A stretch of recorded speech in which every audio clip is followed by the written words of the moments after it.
All right. Good evening, everyone, and welcome to the Playhouse. I'm Zach. Oh, there we go.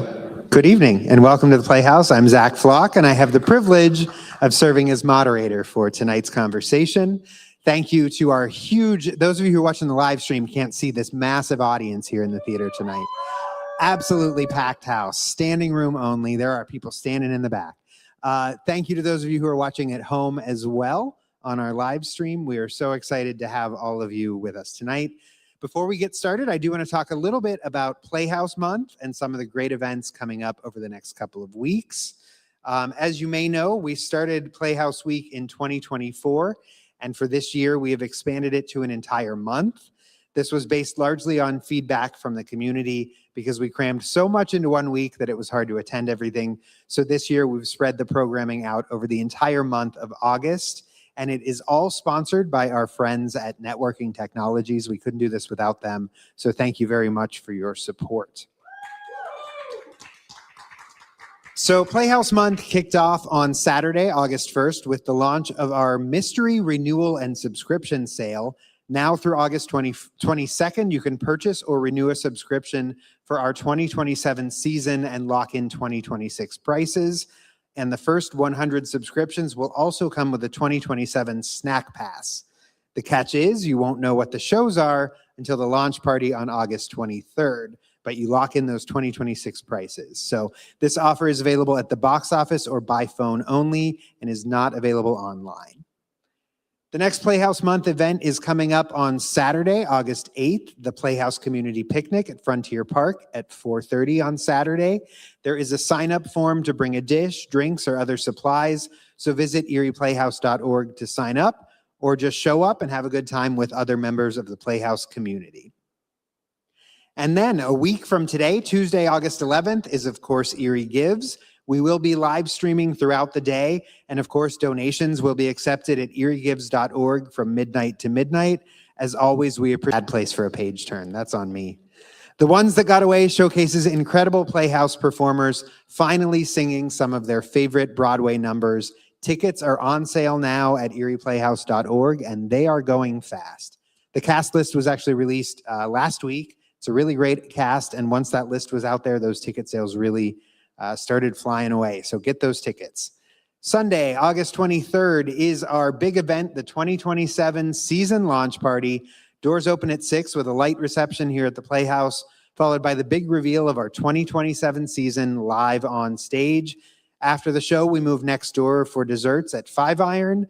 Tickets are free, but you do need to register in advance by phone or in person at the box office.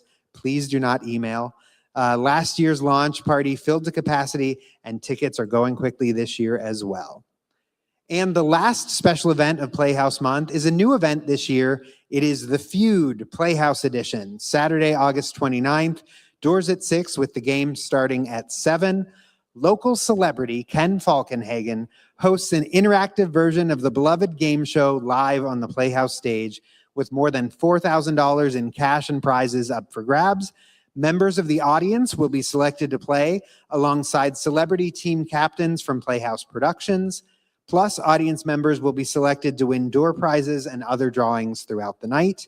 Tickets for the Feud Playhouse Edition are on sale now at erieplayhouse.org.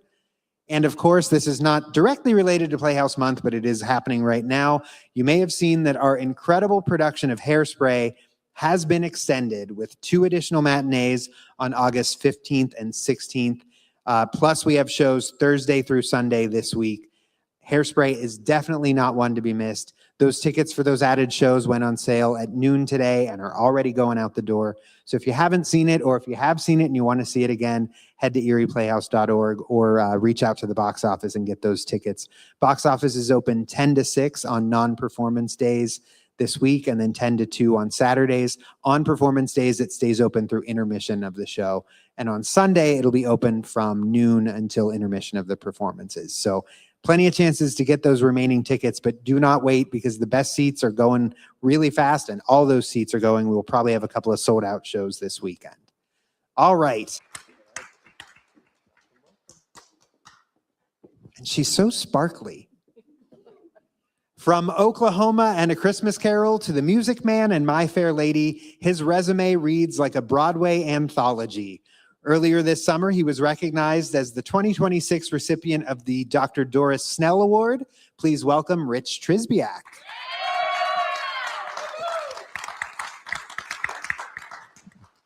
And last, but certainly not least, her Playhouse credits include West Side Story, Grease, Prince of Egypt, and of course, Ragtime. She's a one-of-a-kind talent and an incredible soul. Let's welcome Krista Perry to the stage.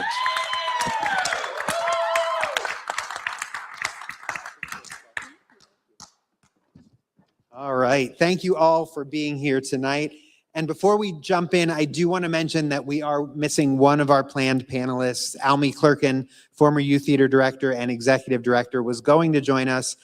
Sadly, unfortunately, yesterday, Almi's mom, Jean Clementi, passed away. Jean was a one-of-a-kind woman, and I know the entire panel joins me in sending our love to Almi, Sean, Seamus, and to Jean's entire family. So we are thinking about you tonight for sure. Now, as you all know, one of the things that I know we all love about the Playhouse is that feeling of family and the connections that we forge here. So that is, I think, as good a place as any to start. I have notes on most of you. Jim, I don't have notes on you because you've done so many shows, but Caroline was kind enough to print out Mr. Tryzbiak here, front and back, quite a full sheet. But I would love to know, my notes are probably incomplete, as you know, Krista and I have discovered we're already missing a couple of shows. But I would love for each of you to tell us how you got your start at the Playhouse, what your first experience was, and what your first show might have been here. Do you want to? We'll just go down the line. Okay. Start with Jim. Well, actually, my first show at the Playhouse, I should go back because I had already done a couple of shows at Mercyhurst College prior to coming to the Playhouse. And I can make a long story short, it was just kind of an accident that I got hooked up with Mercyhurst because the drummer that was supposed to play had to drop out. So he reached out to me and I went and did the show and had a great time. It was MAME. And what's interesting is that in that cast was Mike that he called me. So, okay, yeah, I did it and I had a great time. And ever since then, except for a brief period when I was in college and I was starting to work in radio and I was working at night, that kind of precluded me doing shows. But I tried to be here for just about everyone if they needed me. And what number are you up to now? I'm sorry? What number are you up to 476. 476. Or no, I'm sorry, I take it back. 496. 496. 96. 496. All right. I've always been bad with numbers. Yeah, so stay tuned for details about that 500th show that'll be coming up here before you know it. Great. Patti, how about you? It should be on. Yep. Well, first of all, thank you, Zach, for inviting me to be with you tonight and all the other icons.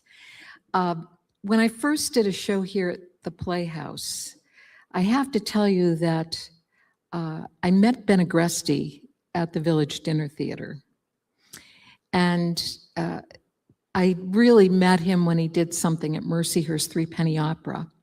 And he came to me and said, I want you to come to the Village Dinner Theater and I want you to do company with Father McSweeney. Well, when I met both of them, I fell in love. I really did. And they said to me, we would be talking at the Village, we have to do a show together. We really have to do a show together. And I think Ben was the one that said, we need to do La Mancha. Well, I never heard of the show. I'd only done one show prior to that.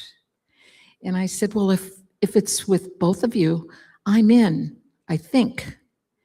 And Ben said, well, Tom, you can be Don Quixote de la Mancha. I'll be Sancho.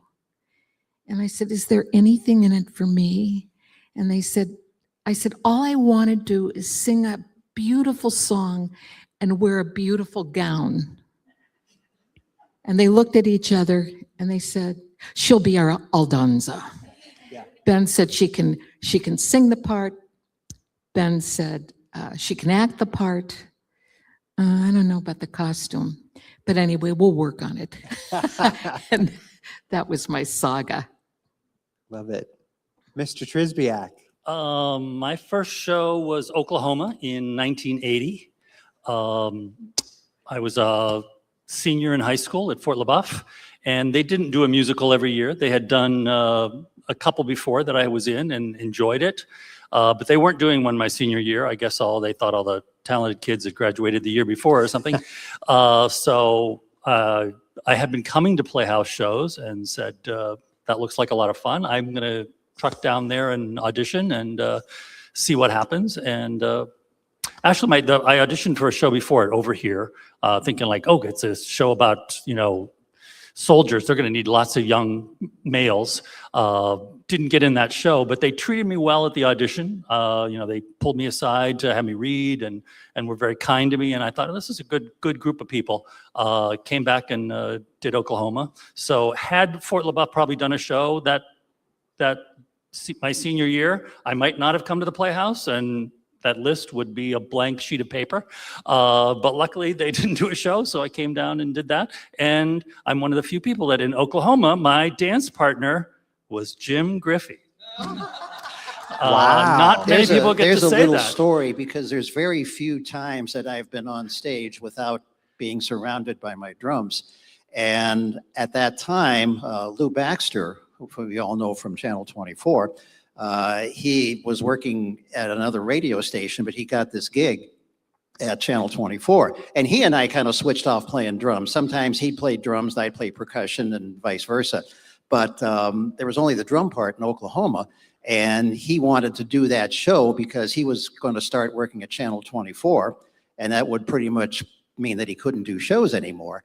And so I said, okay. And then David says, well, we could always use guys in the ensemble. So I said, okay. And yeah, we were in the farmer and the plowman. Would you be willing to recreate the choreography? I think that's a must. Yeah. There you go. Wow. After 46 years, we still remember. And that's why you're an icon. And thank you, Fort LaBeouf, for not doing a show that year. Absolutely. Thank you, Fort LaBeouf. Thank you, Zach, and thank you to the other panelists. It's an honor to be here with everyone today. My first show, I came to doing theater late. I was lucky enough to have a music teacher in high school who probably changed everything for me, who saw something, and I started to think, oh, this might be something to do. And also seeing John Burton and Wydetta in Dreamgirls was the other clue that this was something that was pretty awesome and something that you could do. So when they announced auditions for West Side Story, I think it was like circa 93, 94, something like that. I said, this is it. That's the show I've always wanted to be in. It's one of my favorite musicals ever. And I came down, auditions were here at the theater. Downstairs, David was at the piano, David Matthews. And I think I sang something from a chorus line, I think was my audition song. And David Matthews, once I got, no, it wasn't a chorus line. It was Jesus Christ Superstar. Yes, that's what I sang from. And when I got done singing, David said to me, where have you been? And after that, I got cast in and a Shark Girl in West Side Story. And later on, I got the opportunity to play Anita years later. And Richard was a choreographer also in that first West Side Story. It was a very impactful experience. Awesome. Mm-hmm. So I'm so glad that you all keep coming back year after year, show after show. And I'm curious, what is it about the Playhouse or about theater in general that keeps you coming back? What is it that hooked you? Well, I'm just going to insert, I have met some of the best friends of my life when I came to do theater. I encourage everybody that I know to come and audition because these friendships have gone on forever and they are closest to my heart. It is, I hate at risk of sounding cliche, it is kind of life-changing, because I mean, it made me a better musician. I made a lot of friends, like Patti mentioned. But the significant for me is that I met up with a certain Nancy Gemelli, who was stage manager for many, many shows. And we did a show called Pump Boys and Dinettes back 1986. And she stage managed that. And about 2.5 years later, she became Nancy Gemelli Griffey. And we'll be celebrating 38 years this year. Congratulations. My bride. A lot of... I was going to say, Jessica Saccone Flock proof can of that. relate to that as well. Yep, we met during the producers, and yeah, many a couple met here at the Playhouse. Yeah. Any other thoughts on what keeps you coming back to this place? Well, it is exactly that. So many of us have found our families here. This family and our own families we've found here. There is a little bit of ego in there. It's a great place to be, where other jobs and hobbies. I've never been in a bowling league. I don't know what it's like, but it's neat to be able to do what you do here, and all of a sudden people applaud you and laugh at you if you're supposed to be funny, and walk off and give you flowers and tell you how good you are. I don't think that happens in a bowling league, so it's a great hobby to have. Unless you're really good at bowling. Yeah, I don't know what goes on there, so Yeah. I really can't speak of that. And see, I love that you said that about bowling, because when people ask, why do you do it? Oh, it's like, it's my bowling. People are doing a bowling league, or they go to softball or whatever. This is what we do. And the reason I keep coming back over the years is obviously the incredible people that you meet here. But there's just something about each of the people that you meet, and there's things that you learn about yourself, about who you are or what you can do. And sometimes people see you in a way that you've never seen yourself before. And it just, I don't know, it just informs everything else that you do. So these friendships that you make are just so incredible and really life-changing, just like Jim said. Mhm. So for a lot of us, when we think of the Playhouse, we think of this building here on West 10th, which has been the home of the Playhouse since 1983. Many of us don't know a time before the Playhouse. Incidentally, maybe I shouldn't say this, 1983 is actually the year I was born. So I didn't come to Erie until 2001. So this very much is the Playhouse when I think of it. For some of you though, you have Playhouse experiences that go back much further than that. So I'm curious, what memories do you have or what sticks out from those years before this was the Playhouse? I've heard many stories about shows, doing one weekend in this venue and then another weekend in another venue, and all those great stories. That's one thing that we were talking about for about a couple of years. We would do one weekend at Iroquois, set up the show, set up the pit, set up everything, do the weekend, pack everything up, strike the set, strike everything, and then go out to Fairview. And that was kind of grueling. And the thing too, like Iroquois had back then, not so much now, but back then Iroquois had horrendous acoustics. It was basically a cement building. There was nothing to absorb the sound, whereas Fairview was much nicer. And then we were lucky to get McDowell, Mill Creek Intermediate, and that was a really nice facility that served us well for a couple of years. But it pales to having our own theater where we can do what we want, and we can really work well with our own space. Yeah, I started in Fairview and got to Fairview and McDowell, I remember when we were at McDowell, we did a few things. I want to say Carousel was one of them, where they wanted a show in Corey, so we packed up everything. Corey. And we went to King Corey. And I in Corey. For like one weekend. Yeah. So for those of you that are used to being here, imagine packing all this up and just getting in a bus and going to Corey and doing it for a couple of performances. I'm pretty sure Ryan and Nico, Hairspray would not travel well. Am I correct? Yeah. Yeah, I can't imagine that. I really can't imagine going, venue to venue, one weekend, in one venue, another. That's a lot. That's a lot. Well, that's that not. It leads back to David Matthews, who never knew that you couldn't do something. You just did it. Yeah.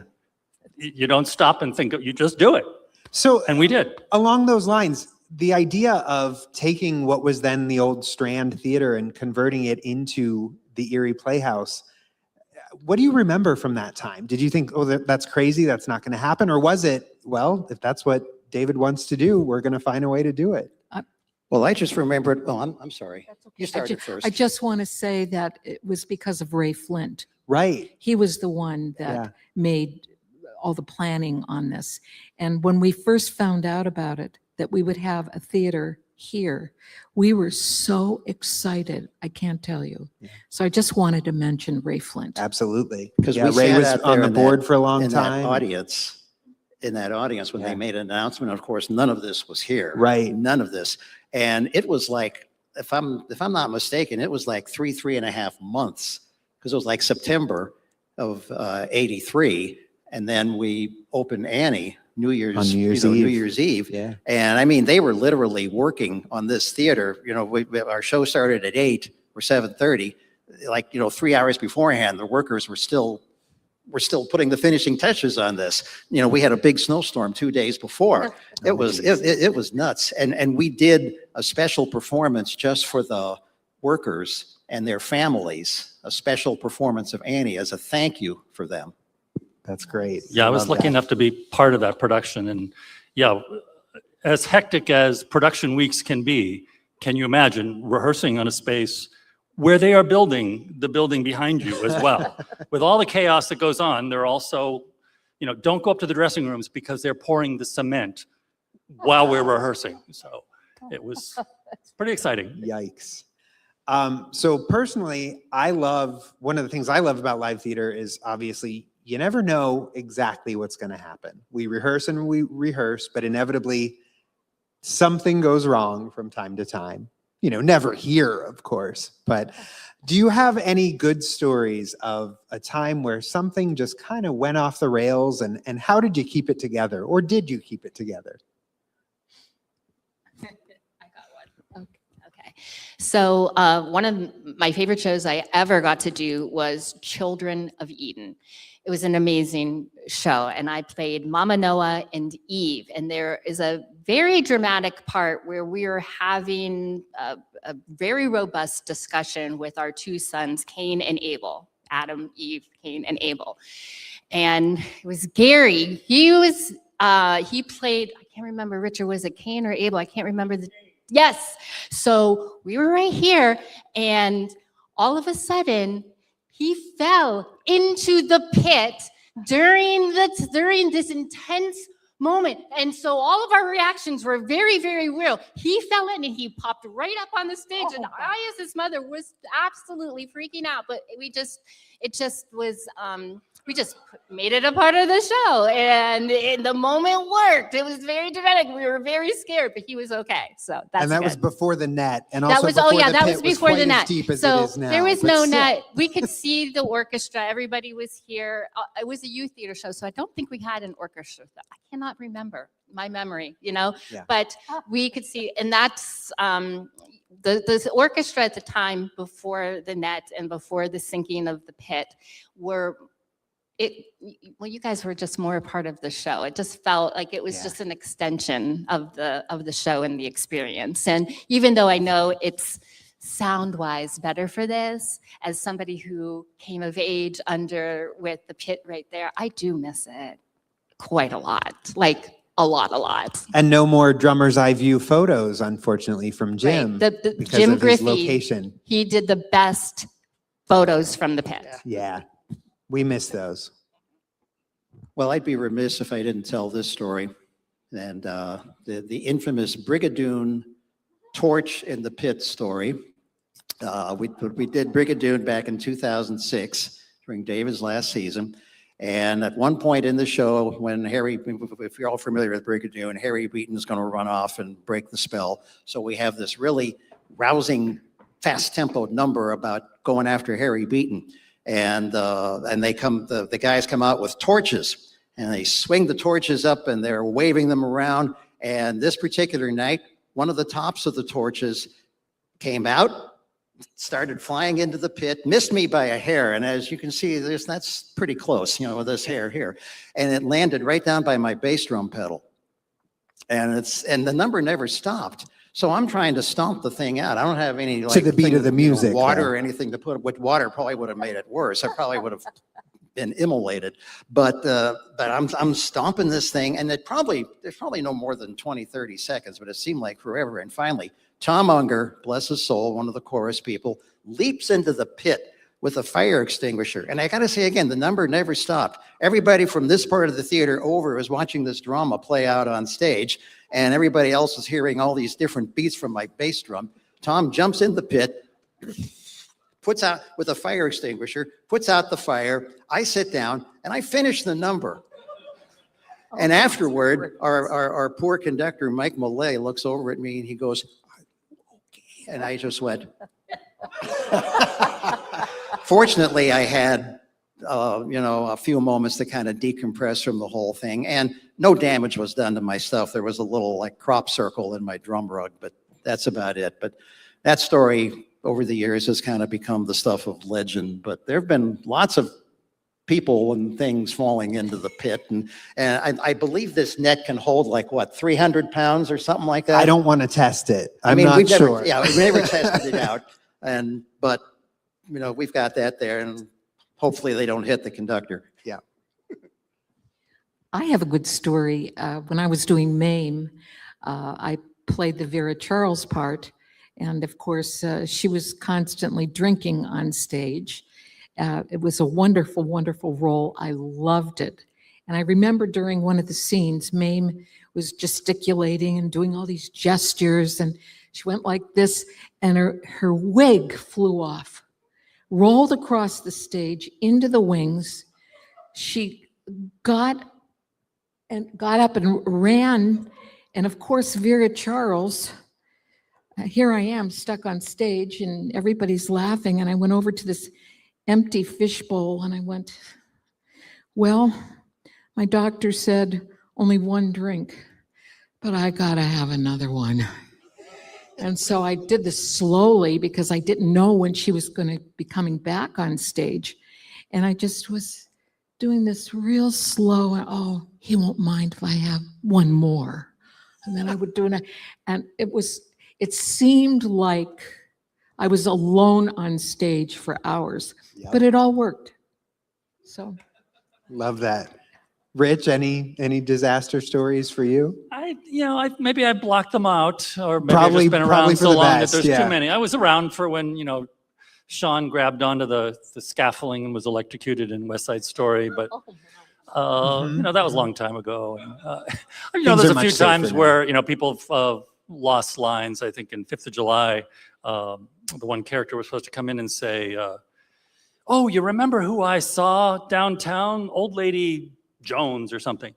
Well, when somebody misses a line like that, you can't cue them in. You can't say, you didn't have to run in, because the next line was, oh, you can't possibly have seen her, she was dead or something. So it was a line no one could coax her on. It was, so I don't have anything, I don't have any fire stories, so no. It's Nothing probably to top, for the nothing to best. top burning. Yeah, absolutely. So one of the things that I know I think about as a performer is, obviously doing community theater, we're typically doing maybe 3 weekends of a show, maybe 9 performances. Sometimes a longer run might be a dozen performances. And yet our professional counterparts who do this on Broadway, for example, typically doing 8 shows a week, weeks on end, sometimes months, years long runs.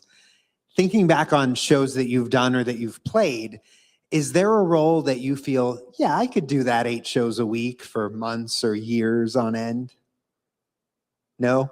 It's okay if the answer is no. I do think we get the best being able to only do those 3 weeks. We get the best of it because you can do 400 and some shows that way. And it's always still fun. You don't get to that drudgery boredom. It's always, I think they're ready to end usually when they're ready to end, when they end. Yeah. I don't know if there's any or not. I'll keep thinking while somebody else talks.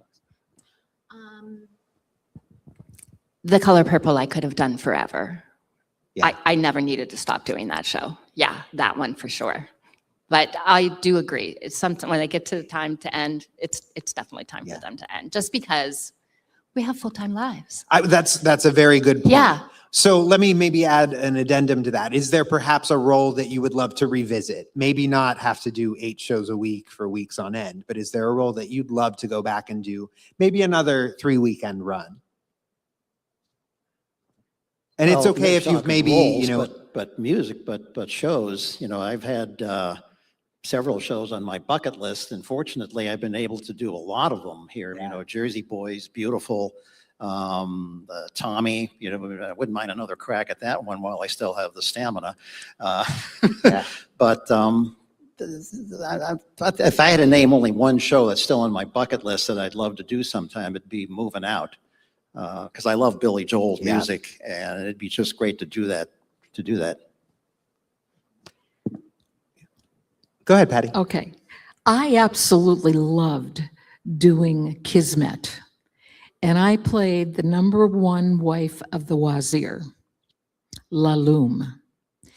David Matthews had the brainstorm that I should make my entrance on the shoulder of a muscle man. So we all came in and people are dancing and the music was fantastic. And as I was approaching to get off of the Lear, Charlie Coratori, and I know he's here, I talked to him earlier, ran over and threw himself down so I could step on his back. And I went, oh, I can't do this. but I did. And I will never forget that. And the audience went wild. They just loved it. So that's another memory, great. a funny memory. So kind of on the flip side of that, I mentioned that in a couple of weeks, we're doing our Ones That Got Away concert, which is essentially roles that you wanted to do and didn't get a chance to do. So if you were perhaps doing a song for Ones That Got Away, is there a role that you wish you had had a chance to play? Maybe you auditioned for it and didn't get it, or maybe it just wasn't a good time for you to do it, or maybe it's a role yet to come that you'd love to revisit, or to take on, rather. There's several roles in Follies, which I absolutely loved doing. Yeah. And I hope maybe someday I can do one of those. For me, it would definitely be, they did the piano lesson, August Wilson's The Piano Lesson. Mhm. Honestly, any August Wilson, I've never had the opportunity to be in an August Wilson, and that 100% is on my bucket list. I've often wanted to do something with you. Yes. We talk about that. So find us a show. I don't know, Private Lives, something, some little ditty, not a musical, but I'd like to do something with you. So now, I don't know if I have any. And backing up to the question, if there's something you'd want to do. Lately, the roles have been so demanding or so much on stage. I don't know if I have enough sand in the hourglass to go back and redo any of those again. Yeah. Scrooge is a role I think I could do until which I'm on stage for all the time, but there's no age limit on Scrooge. So you could be 110 and still play Scrooge. So that might show up again in my life sometime. But the roles for us old geezers are few and far between now. I don't even know what to say to that. You are by no means an old geezer. In fact, I was hoping you might audition for the 12-year-old over the tavern, but we can talk afterward. So I want to talk about this idea of Playhouse Icons. So obviously the four of you, and I think folks out here agree, are certainly worthy of the title of Playhouse Icons. Am I right, folks? But I'm curious, when you hear that phrase, Playhouse Icons, who comes to mind for you? Who would you consider to be a Playhouse icon? For me, it's Patti Sullivan, 100%. Yes, absolutely. Man of La Mancha, please, love. It's Ben Agresti, Ray Flint. You brought back a lot of memories, and I had the opportunity to at least get to do one or two things with them. But David Matthews, Charlie Courier-Tor, I came up, I went to the musical theater school of Richard Davis, David Matthews, and Charlie Courier-Tor. That's where I learned everything. Doesn't get much better than that. That's how I know all the, what I get to do. So there's, my goodness, you could go on and on, but those are just some of the few that come, and I'm glad you reminded us of both, especially about Ben and Ray, because they're so near and dear. Yeah. I would say Patti as well. Kismet was one of the first Playhouse shows I saw, and I think it was one of the shows that I maybe saw, and then the next day I said I want to buy season tickets. And at that time, a student season ticket was like $23 or something. So it was a great deal. It's gone up a little bit. Yeah, it was like you could go to the whole season for that. But yeah, I would say Patti is one. One of the first things I saw also was when you did Man of La Mancha at Gannon, and then I was lucky enough to be able to do that show with you. Was my second show at McDowell. Well, first off, I'm just honored to be considered, an icon. I mean, I've been doing this for a long time. I do it because I love it, And but to answer your question, one person that comes to mind that's done a lot of shows here is Joe Grulich. Joe Grulich, I think, is like money in the bank with any show he's done. He just exudes class. I've seen him do, comedy, broad comedy, and then drama in Les Mis when he was Javert. He's just one of the most versatile performers that He's okay. and I would, He was the father in ragtime. but I put him in that category. Absolutely, absolutely. So, Krista, you of course mentioned David, perhaps the Playhouse icon. Yes. And of course, everyone who worked with David has a David story or many David stories. Some we can tell here, others we probably don't want to. But does anyone have a David story that they'd love to share? I don't know if I'm allowed to say the word on live. I think we're okay. Are we okay? Nicole? Well- Nicole's giving me the, yeah, we're good. We're good. So one of my favorite David stories was the first time I did Grand Hotel. I was an operator and hotel guest. That's a show that you have to be on the stage all the time. That's a fun show. You could do that show a million times. A Grand Hotel, yes. But I was also the courtesan, and I got to put on this really beautiful dress that Richard made, had sequins, it was burgundy, it was absolutely gorgeous. And they were changing me backstage, and all I could hear all of a sudden from the audience was, "We can see your tits!" That's funny. Yes. Top that. I can't top that one. I just want to say that I absolutely love doing the musicals, but I can remember David and I were talking, and he loved Tennessee Williams. And he said to me, you know, I want you to come and do the Rose Tattoo, Serafina de la Rosa. And I said, I can't do that. David, you know what? I don't do straight shows. I really don't. I'm more comfortable doing the musicals. He said, you're going to do it. And guess what? I did. And then I came back and did Night of the Iguana. So I think he definitely pushed me out of my comfort zone. And it was a great experience. It really was. Now I'm not scared. That's great. That's great. I think David pushed a lot of us out of our comfort zones at different times, for sure. For sure. Yeah. So I wanted to mention too, obviously, you know, it's been a little bit of a difficult year here at the Playhouse. We've lost a couple of just absolute giants of the Playhouse community. Of course, we lost John Burton in December, and then Carl Larice earlier this summer. I'm curious if anyone has anything they want to share about those two guys specifically and their impact on our community. If I could just mention John Burton, I did Showboat with him, and I played Miss Julie Laverne, the nightclub singer. And I got these wonderful songs to sing, Summertime and He's Just My Bill. And then John Burton walks out and sings Old Man River. I'm going to tell you something. He brought the house down, and I will never, ever forget that moment. He had absolutely no ego. He would be sitting off his corner of the stage in the wings, and it was time for him to come out. And all of a sudden, he just opened up in Old Man River. I will never forget that moment. He was great. God bless him. You mentioned John Burton. John Burton did a lot of shows with Mary Beth Fink Matthews. And Mary Beth was just a wonderful, wonderful human being, very tremendous powerhouse voice and totally untrained. I mean, I guess she couldn't really read music that well, you know, as far as harmony singing. She just says, well, I just do it.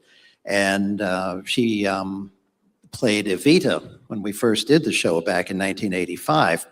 And a few years later, she was diagnosed with cancer. And long story made short, for one of our New Year's Eve shows, she performed Don't Cry for Me, Argentina, even though she was still battling this cancer. And she was only accompanied by the piano. We didn't have the orchestra accompany her because her voice was, you know, kind of feeble. Then we just thought, well, don't have her sing over an orchestra. But when she sang Don't Cry for Me, Argentina, accompanied just by the piano, it was like the old Mary Beth from 3 years before. She just belted that number. She slayed it. And it was the old thing, there wasn't a dry eye in the house, when she was doing that. And she finished the number, took her bow, walked off stage and gave that Mary Beth wave that she always does. And it was only not too long after that she left us. But I still think of her from time to time. I thought of her when we did Evita a few years ago. And she was just, anybody that worked with her that knew her, you know what I'm talking about. Great. She was great. Yeah, I think about Mary Beth a lot. She was great. Yeah, John, what a loss to Erie Theater. Did a lot of shows with John. Saw John in shows before I started doing shows, and we just, in awe of him.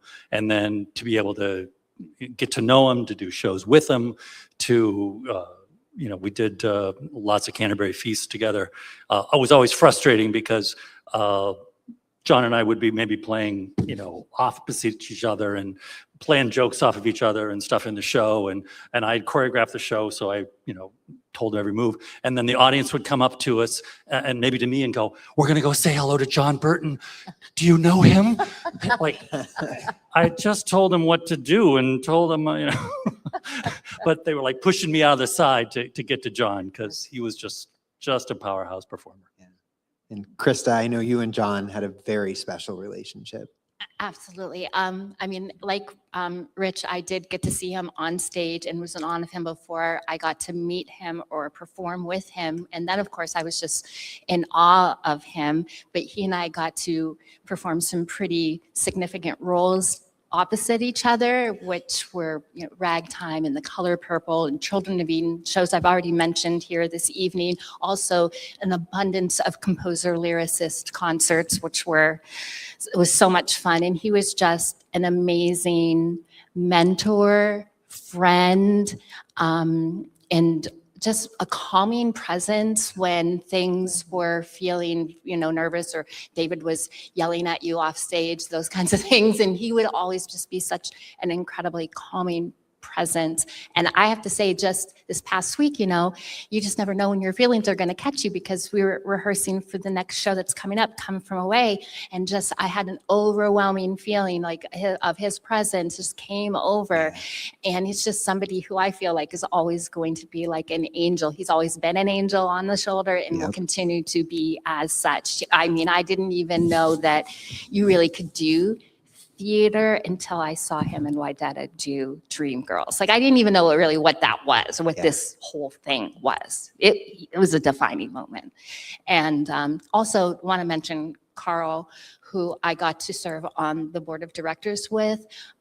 Somehow, some way, I ended up being the board president, and he was the vice president. And Carl and I had to work really closely together on some pretty challenging things. And I always remember, though, he would crack the joke that every day he'd open up the paper to make sure that I was still, my obituary wasn't in the paper, but I was still the president and he didn't have to, step in. So he was just another guidepost and just somebody who was incredibly kind and so giving. And one of those behind the scenes people, he didn't seek the spotlight and he shied away from it, but has played such an important part here at the Playhouse over the years as a member of our leadership and our board. And Krista, and I know you and I chatted a little bit beforehand, but I personally will always be grateful for the things that Carl did that most people will never know he did to prop this place up in some very difficult times. And I want to mention too, John was actually, my first show here was Beauty and the Beast in 2004 when John played the Beast. And I was with Kate Thiem. She was Beauty. Kate was Belle, and I was knife number 2. But I bring that up not because I bear any sort of ill will toward those who cast me as knife number 2. It's fine. I think I held my own.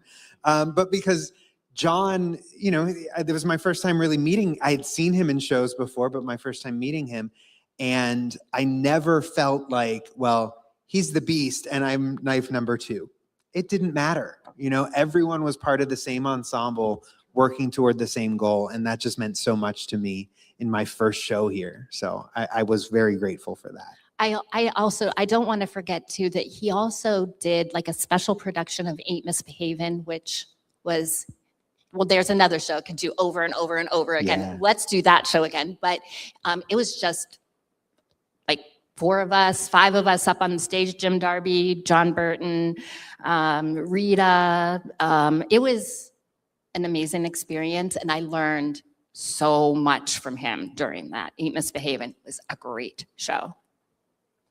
So we don't have a ton of time left, so I want to get through a couple of questions, maybe lighten the vibes a little bit here. So I'm curious, is there a Playhouse show that you were not a part of, but you saw and just were blown away by? Go ahead, Well, anyone. Well, it's rare for me to, watch a musical because usually I'm down there in the drum cage, but there are some shows that don't have a drum set part. And one of those shows was Sweeney Todd just last year. And that one, we sat in the back of the house where our season ticket seats are, and just the whole, it was the only, I always wished I could have an out-of-body experience and just really experience a musical like what I'm playing on.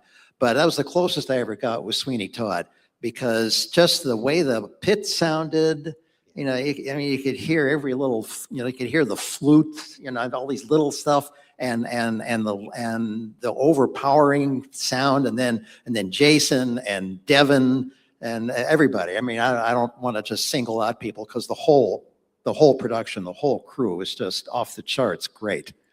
Yeah, absolutely. I'm gonna keep going. I mean, there's so many, but really one of the first ones that I came, because it's a show that I was just like, I never even thought would be something that would be one of the most amazing things I've ever seen. And that was the Erie Playhouse production of State Fair. Laurie Green was in it. I believe Gene Malthaner was in it. It was like one of my favorite shows I have ever seen here. But then the next was Jane Eyre. I loved Jane Eyre. It was absolutely amazing. Rich was in it.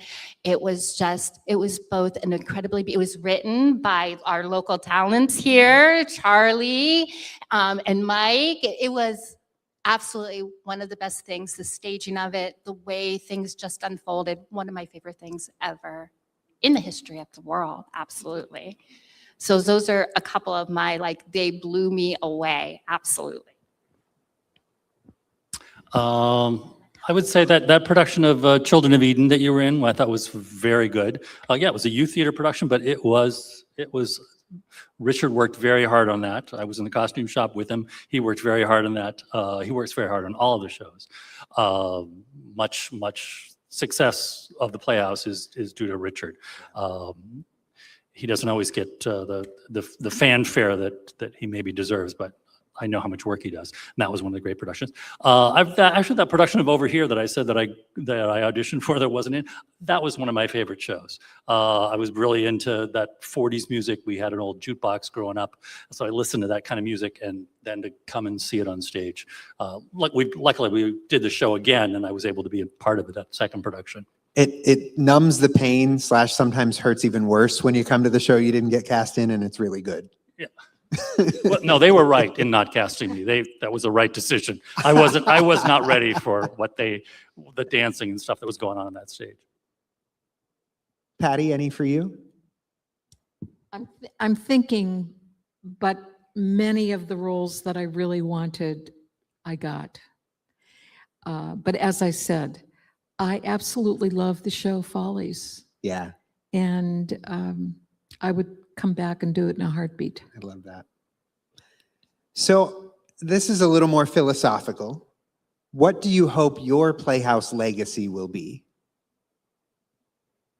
Say it again. What do you hope your Playhouse legacy will be? Or what do you want people to remember you for what you've done here at the Playhouse? Certainly. I should have given you that one ahead of time to think about. This isn't a legacy question, but it's something I often think about what we do here at the Playhouse.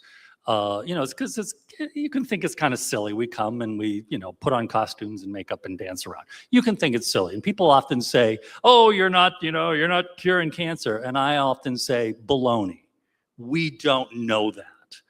We know that stress is a terrible thing to our bodies and causes disease and things. And maybe taking stress away from people for 2 hours, 2 hours and 15 minutes, maybe that is curing diseases.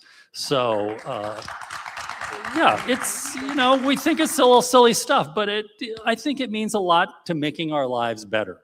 So I don't want that to be my legacy, but I think it's the legacy of this building, this institution of anybody who does theater. It helps us, it helps them.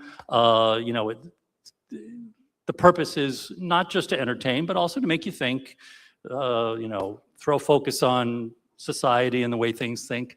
I can tell you I've gotten more out of seeing theater and in being in theater than I have ever gotten out of any other organized religion. This is my religion. Yeah, just to have a hand in a production being one of the cogs in the machine and just helping people feel better after they leave, come in and entertain them and have them feel better, walking out. Just, bring joy to people. Absolutely. I just want to say that I started singing in the children's choir when I was 8 years old at St. Patrick's Church. And I'm still there, although I've sung in many other churches. And that experience that I had in theater, I think made me better as a cantor in church, because what we do here, and I hope that all the people with me and those behind me and in front of me, we do touch people's hearts. And and Rich, you just said how when you touch their hearts, they never forget it. But you know what? Neither do I. Yeah. Or I should say we. Yep. So we are getting ready to announce our 111th season. What has enabled the Playhouse to last for 111 seasons? What is it about this place? It's the people. It is the people who are either the volunteers on the stage or the musicians or the stage crew coming together each and every time and coming back over and over again. It is your strong volunteer base of people. And then it's also the audience that show up to see these shows. It's all of that together. It is the people, and the people rallying to pull some miracles off, honestly, on this stage. And I think also it's the magic, the intense, detail-oriented, the beautiful costumes. You always can come here and you know that you can expect to see the most magnificent sets, the most beautiful costumes, but then also you get to hear the most gorgeous singing. These are things that people know that they can show up here and that they're going to experience those things. And it lends itself to the fact that we touch people's hearts. We all get the opportunity to touch people's hearts, but there's that exchange too. It isn't just the people who are on stage. There's a moment in time and a magic in the moment live that you get to share with all the other people in the room. But it's also incredibly intimate. Maybe this is a sold out house, but it's one of the most incredible things to be able to share that in the moment. You're never getting that back again. And that's what makes theater special. Wow. Great answer. Can't improve on that, but one thing that, just made me think of something that David Matthews said years ago, that the Playhouse is more like a church than some churches. I mean, we are totally welcoming of everybody. And, we all work together as just such a great team. We're open, we support each other. If somebody's having a problem like outside of the theater. I mean, I've seen people, band together and just, help people out of a tight spot. It's just such it's a church. It is, and I really believe that what David said really rings true. Absolutely. So one final question, let me ask before I go to my final question. Does anyone in the audience have any questions that they would like to ask our panelists tonight?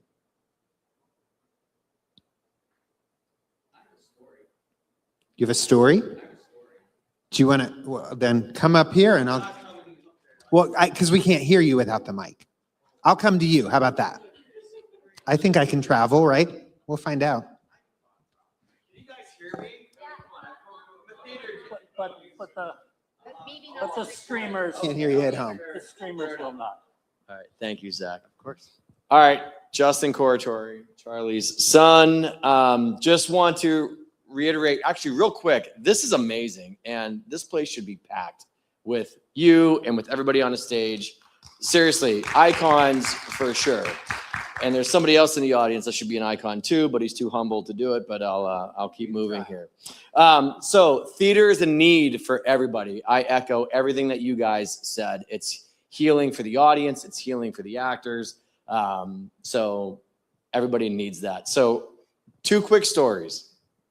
Jim Griffey, I remember growing up, I've slept in every one of these seats from the time I was born, backstage, in these seats, upstage, in the lighting booth.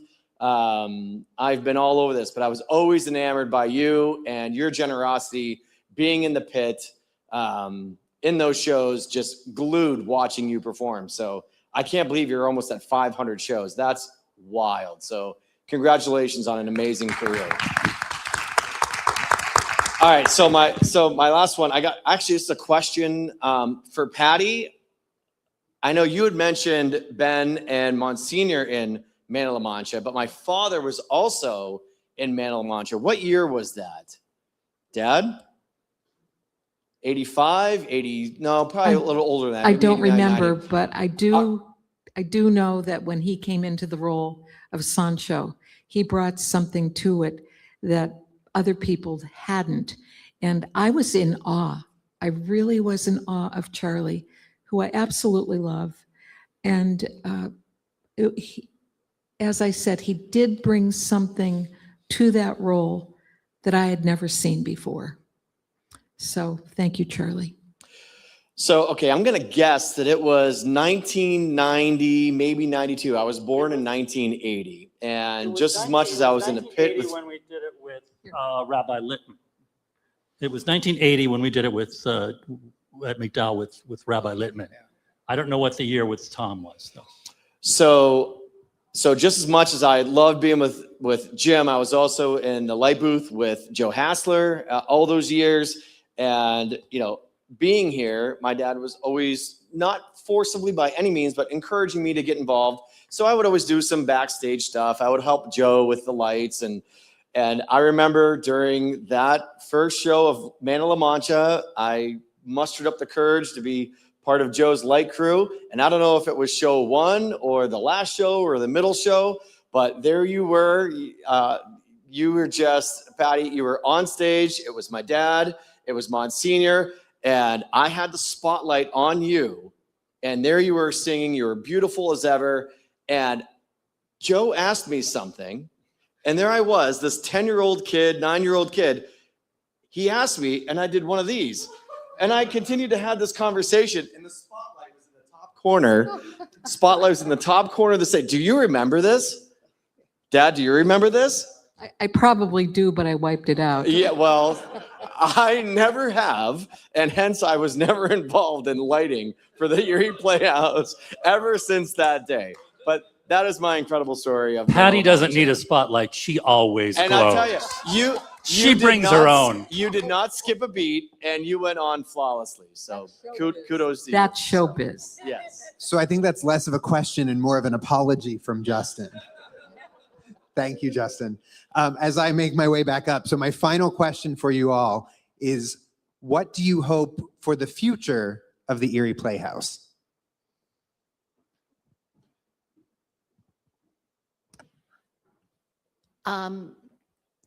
it doesn't really have to be a hope, because I think the future of the Playhouse is very, very, very, very bright. One thing that is really amazing are all of the younger actors and musicians who are coming up behind. When I got to do Prince of Egypt last April, was it, I think? Something. The amount of young people who are in that cast that I got to work with, they were so inspiring. The same thing happened on The Hunchback of Notre Dame. Oh, and All Shook Up. And I am telling you that I got so much from them, learned so much from them. I think the Playhouse's future is bright. I think all the hope is in them, and that it's going to carry on in perpetuity. It's going to be a light in this community forevermore. I think it's really, really lucky. And I think those young folks, we're in really, really good hands. Absolutely. I guess I would hope that they continue doing what they're doing. Great shows that entertain, but also ones that are thought-provoking. Some smaller things that it doesn't always have to be about filling the seats. I know that some shows just aren't going to fill the seats, but to be able to still do those smaller things. We used to do a little play series where we sat up chairs here, and it was a small stage in the center. I would like to see that sort of thing happening again, maybe not here, but in places, we've lost some of those smaller theaters around town, and we need those smaller things as well. I mean, I love the big shows, hallelujah, but Erie needs those other things too, and hopefully 100%. Playhouse can pick up where some of those voids have grown. Yeah. I can say one thing, and that is, I notice when I'm watching rehearsals, which I love to do, I see the younger people watching those on stage, and I know that they are learning from the people that know what they're doing. And consequently, I believe that's one of the things that will make this grow. I see the Playhouse growing, and it's only going to get better. Thank you, Zach. Thank you. Jim? I can't really add much to what they've said, but speaking from the perspective of a musician in the pit, over the years, I've seen younger people come in and join us, and the musicianship is just, I sit there and it's like, this kid's a junior or senior in high school, and is just, playing like a seasoned pro. And I just love to see that kind of thing come, because, I ain't going to be doing this forever. And although I'd like to, but it's just seeing the new musicians come in, and alongside some that have been here a long time. I do want to make a quick mention, because, I've been doing this for a while, but we have so many people in this pit that have been around for a long time as well. Linda Federici, been in the pit for 40 years playing woodwind, and Jim Kipp, Dan Lucor, Liz Elward going on 20 years, Mo Ferrara, 25 years playing violin. I don't want to start mentioning more names. I might leave people out, but I mean, we have such a great core, but at the same time, we have, kids coming in from high schools and colleges that are going to be the future of the musicians down there. Yeah, absolutely. Well said. And I think that's such an important part of community theater, right? That generational, what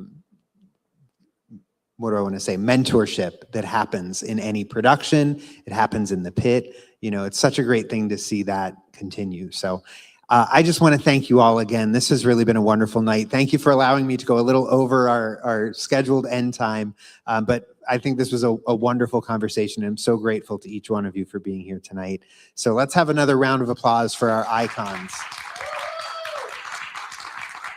Just a quick reminder, lots of stuff going on for Playhouse Month. You can check out the complete schedule at erieplayhouse.org. And of course, I have to mention one more time, a week from today is Erie Gives, and we hope that folks will continue to support the Playhouse through Erie Gives as well. So thank you all for being here tonight. Thanks to all of you and all of you watching at home for being a part of our Playhouse Icons 2026. Have a great night, everyone. Thank you, Zach. Thank you.